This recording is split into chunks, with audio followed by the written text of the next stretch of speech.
Thank you, evening everybody. Vic, do we have any apologies? Thank you, Chairman. We have apologies from Councillors Cathy Wells, Tom Wells, Jenny Watkins and Jeremy Owenson. Thank you, and I believe Sarah may be a little late. Is that correct? Yeah, thank you. Item number 2, declarations. Does anybody, have any declarations of disclosable pecuniary interests or any other disclosable interests for the 2 items on this evening's agenda? I'm guessing not. Thank you. We can skip quickly past items 3 and 4. I've got no announcements and we have no public. So on to agenda item 5. I'm going to hand over to Councillor David Harrison to move the recommendations in the report, and this is in regards to the South Worcestershire Development Plan to review the main modifications consultation. David. Thank you very much, Mr. Chairman. Welcome to everybody here tonight and compliments of the season to you all. Agenda 5 starts on page 1, finishes on page 1143. South Worcestershire Development Plan Review, main modifications consultation. Please remember it's a consultation. We have 2 of our officers here. We have Isabel at the back, and we also have Ian McLeod if we get in any trouble, or if Isabel gets in any trouble, but I don't think Isabel will. This item that's here, exactly as it is to go before all 3 councils, and we're the first one to discuss this item. It'll go to Wychavon District Council tomorrow and Worcester City Council the first week of January, I believe. It is still the first week of January. It will also be accompanied by the Sustainable Assessment and Habitats Regulation Assessment, which is at the end of this particular document. And also the inspectors have been evaluating all the policies for this development plan review and left the council offices several questions which they wanted responding to in writing, and these are called the main modifications. At the same time, the council officers have proposed some minor amendments which are to address and correct any typographical or factual matters. Should council tonight decide not to proceed with the main modifications consultation, this will cause delay to the adoption of the SWDPR and would leave the councils unable to demonstrate a 5-year housing land supply on adoption of the new plan, leaving the South Worcester councils open to further speculative development, and we're all very, very aware of that. In my time as a councillor, which is many, many years, but not as many as Tom or Barbara, this is the 2nd largest item that has come before members, with the largest being the SWDP itself back in 2016. I would like to recommend the proposals listed at paragraph 2. I'll go through them in a moment, with paragraph 2.1 being the main recommendation to approve this to go out to public consultation, and paragraph 2.2 for authorisation to amend the document with minor amendments like spelling, punctuation, etc. as required. What was that? Sorry? Siri get involved. Siri can please himself. I will say that, as most of you know today, I normally read all the documents precisely. But in this instance, with 1,143 pages, I will confess that I have not read every word, but I have read most of it. And I feel that I have to praise Isabel Roberts, who is the head of our planning policy team, sat at the back there, together with all of her team and the officers who've been conducting this review for many years. Lost where I am. And also through the inquiry with the planning inspector and all of our senior officers, including Ian, I think, who attended every one. I did miss a couple, Ian, sorry. I think they've done an amazing job. I was extremely pleased when seeing all the modifications, that when comparing to the original document, these are all listed as track changes, which makes it much easier to compare, and I thank you also for this. I will point out at this time that the policies map modifications, although they are not replicated in full in this document, have mainly been completed. They may have been all completed now. They're nodding their heads, so they must have been all completed. They hadn't been when I last spoke, but still, we're there. And these are all shown in Appendix 2 and Appendix 3. The inspectors asked for various items within policies to be taken out and made into their own separate policy. And again, these are all listed, which is why the numbers in the SWDPR have slightly changed. For example, a significant gap policy, SWDPR 08, is shown at the top of page 830, where some of the gaps have even changed their names. At this point, I'm going to leave it to the chairman to invite any questions on this. I'm hoping that Isabel will be able to answer them because she knows this document inside out and back to front. So whatever you throw at her, I'm sure she will know it. Following the end of the questions, I will come back and ask for a secretary. If you can, Mr. Chairman, thank you. We can certainly do it that way around if that helps. Okay. Do you have any questions, comments, or thoughts for David or Isabel or Ian? Peter. Thank you, Chair. My compliments to the officers for the volume that has been produced in this. It's magnificent. It stops the doors opening nicely. But on behalf of my constituents, I think it's correct that I should remind everyone here that in terms of Rushwick, there is nothing that has materially changed. And in fact, it is actually more clear, if anything, from the main modifications, that the housing scheme at Rushwick is deeply flawed, since it relies to be a green solution, or at least a sustainable one, on the provision of a station that certainly will not exist within the timescale of SWDPR. And I speak on that both with industry knowledge, because it's what I do for a day job, and the published plans and reconsiderations of the County Council. So just to sum up and to be absolutely clear for everyone, the documents that we are putting forward say that space will be reserved for a station, but not, as a previous Director of Planning, Holly Jones, promised in a public meeting in Rushwick, that no housing will take place until there is a station. Now, the station also, under the proposals that are in front of us, is acknowledged not to be capable of being built before re-signalling of the entire Worcestershire area, Worcestershire Uphill and beyond, for some considerable takes place. I will tell you from industry knowledge that there is no timescale for that at all these days. It was originally supposed to be in the 2030s. It is now off the page completely. So you're not going to get the re-signalling, you're not going to get a new station. That means that the entirety of the Rushwick development, oh, and by the way, it's also true for Pershaw, but let's not get muddy on the waters for that. None of these developments will have a real public transport solution. You may say that buses could be provided.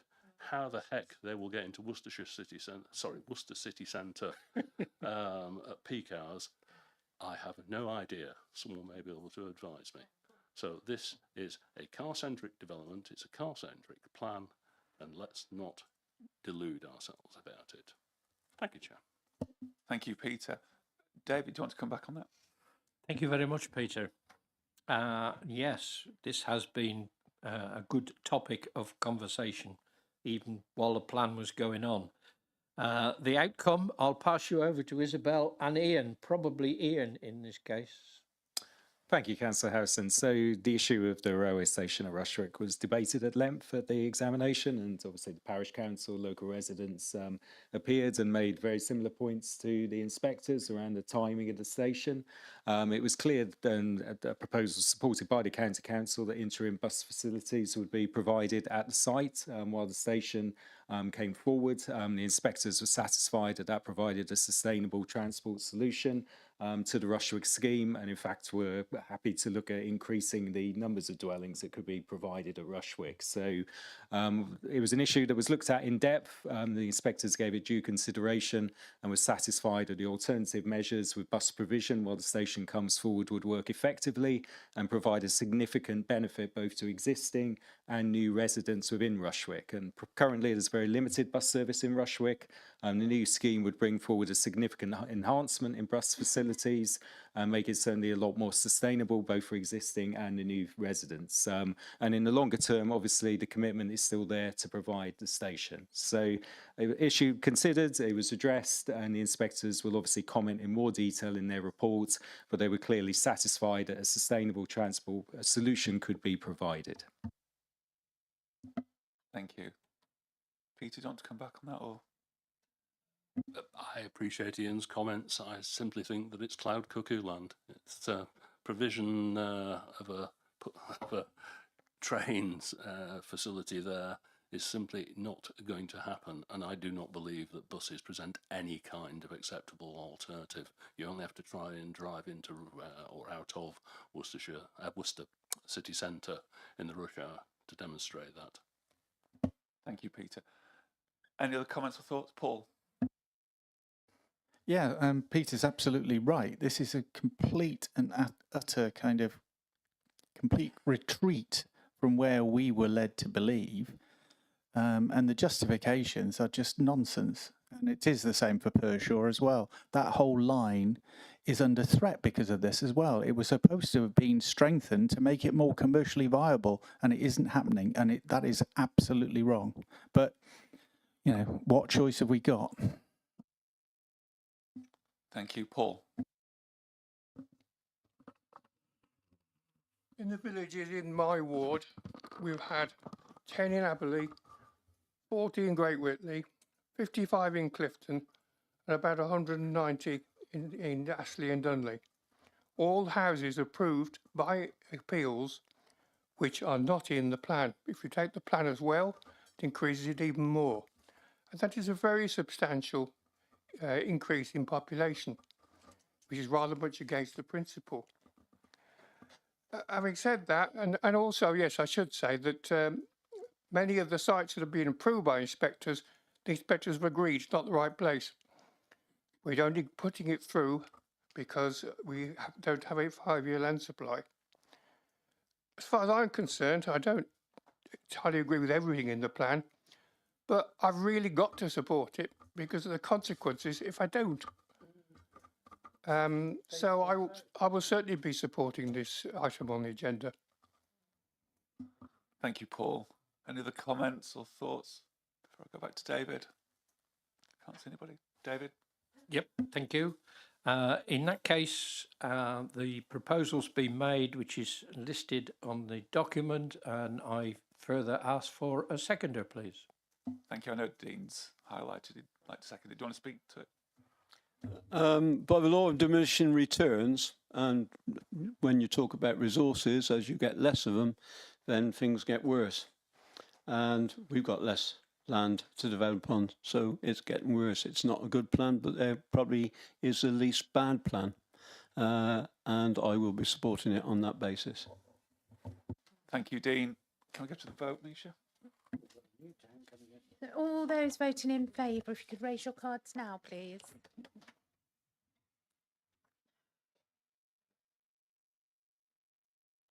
All those voting against? And all those abstaining? That's carried, Chair. Thank you. Thank you. Thank you, everybody, on that. Agenda item 6, and we're going back to Councillor David Harrison. This is the Local Development Scheme 2025 to 2027. Thank you, David.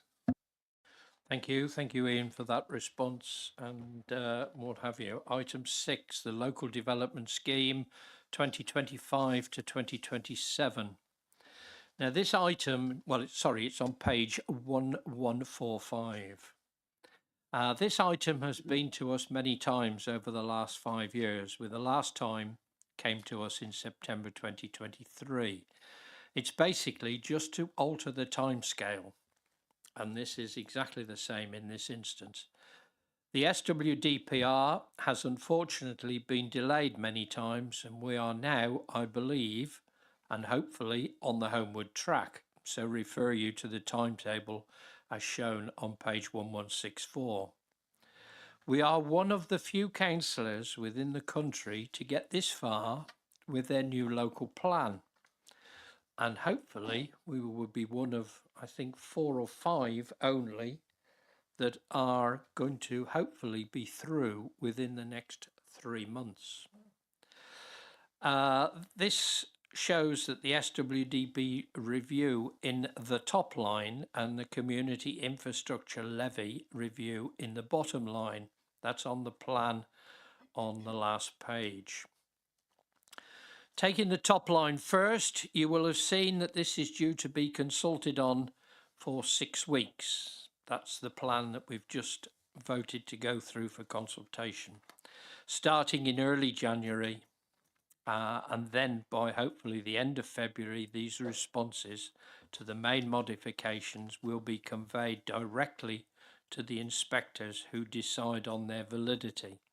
We don't have a say, our officers don't have a say, nobody has a say, only the inspectors. They will come back with hopefully with their proposals. They will decide on the validity, and then we'll get their final report. Not quite certain when that's likely to come. There's quite a bit of flexibility because it's quite a complex work that the officers have put in. Once that's been to the inspectors and they've given us hopefully the green light that the plan is found sound, then it will have to come back to council to be adopted. Plan takes effect immediately we adopt it. That is very important. It takes effect immediately it is adopted. But it's still liable after that period, after that time of being adopted, to go for a 6-week judicial review period after the adoption. But I believe that officers, along with the public sessions, have ironed out most of the problems, and I commend them, as I've said before. I refer to the bottom line in the table on page 1164, which is to do with the Community Infrastructure Levy Review. And at present, the officers are working on the SPD for this document. Now, this is interesting, obviously, for what the developers have to pay and really how much we also get in the various parishes. And this is to be published in February next year. That's assuming that we approve the timetable tonight, and then that will then come back to us a bit later on for proposals and what have you. The proposed recommendation on page 1145, paragraph 2.1 and 2.2 is there, and I will propose that. But before we go for a seconder, again, I'd like to go to the members that are here for questions, please. Thank you, David. Happy to do that. So do we have any questions, Julie? Thank you, Jules. Yeah, just a clarification, really. In terms of adoption, all 3 councils will need to approve the adoption of the plan, won't they? So we'll still be sort of in the behest of Wychavon and Worcester City to do that and for no hold-ups. David? Yes, Wychavon comes up tomorrow night, I believe, and Worcester City comes up on the 5th or 6th? 6th. 5th. Mondays and Tuesdays are the same to me. So that will come up on the 5th and what have you, and assuming that that is approved at Worcester City, it will then be set to go out for the full consultation from the 6th. Thank you. Jules, were you on about the final one? Yeah, just to clarify. David, I meant the final adoption. All three councils in spring next year will need to formally adopt. So whilst we might adopt, the other two councils might not. It's a very slim chance, but it could happen. I have known it happen. Please go back to your council where it happens then, because we don't want it happening here. I haven't heard of that happening before, normally with split councils, but I'm sure that Ian or Isabel would be able to answer that if that's the case. But I very much doubt that it would be refused. I don't know. All three councils have to adopt the plan, but I think let's hope that situation doesn't arise. Thank you. Ian. Any other comments, thoughts, Sarah? Yeah, for those of us who were here when we did the original SWDPR, that is exactly what happened. And I was sat in the bank house when it did happen. And I remember some of the people in the room might actually have voted against it then. And then we had to have another council meeting to sort that out. So actually it has happened, and it has happened somewhere else, which might be Cotswolds or Somerset, where they've also done that and got in a huge mess. So yes, it has happened. And some of the people here did, there's Dean, yes, vote the other way. Thank you, Sarah. As any other questions, thoughts, comments? Looking around the room? No? Paul? I understand that the new plan has an expiry date before it ceases to take full effect on land supply. land supply. Given it's taken 6 years to get this far with our plan, are we going to start putting something in place quickly so we could start on the next one so that it's adopted in time? We don't get this land supply issue again. We had it before, we've got it now. We really must stop it happening a third time. Thank you, Paul. David? Yes, the new, I think it's the new MPPF states that we have to go out for a new plan, but I'm sure Ian and Isabel will be able to update you exactly on how that works. Thanks, Councillor Howson. Yes, so obviously the last version of the MPPF, they're consulting on another new version, but the current version, December 2024, has the new housing numbers within it. So we obviously need to plan for those new housing numbers as quickly as possible as Councillor Cummins is saying there, obviously to give us protection in terms of a plan-led system moving forward. So whilst the current plan will allow us, we're obviously adopting that with a 5% buffer, that's on the old housing numbers. So we'll need to crack on with a review as quickly as we can to deal with the new housing targets within the 2024 version of the MPPF. So our intention would be to begin that review process as quickly as we can. We'll come back setting out what obviously the options are once we've got this plan adopted. Thank you, Ian. Paul? Are there any guarantees that LGR won't screw this completely around again and we have to do this whole thing in 2 years' time again? Thank you. David or Ian?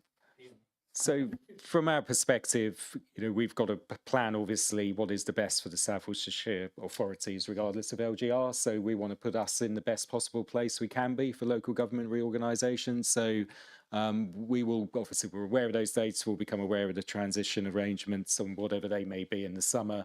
But in terms of the planning process, we want to put the South Worcestershire authorities on the best possible footing as we go into that process. So if we can get a plan through, within that time frame, which deals with the new numbers and gives us the best possible protection, obviously we'll seek to do that.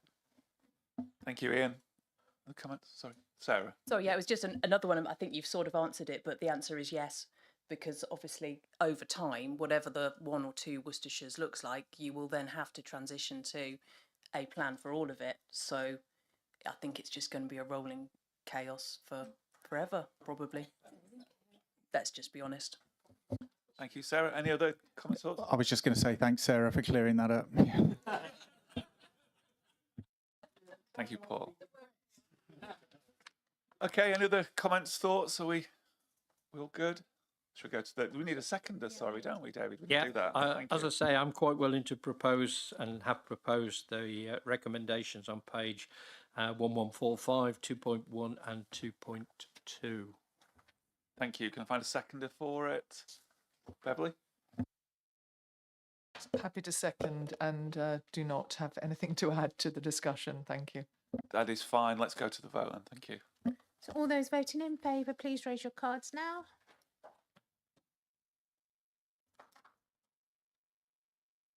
That's unanimous. Thank you. What leaves me to say is have a very, very Merry Christmas. All the best for the new year. See you back here in January. Thank you. Thank you, everybody, for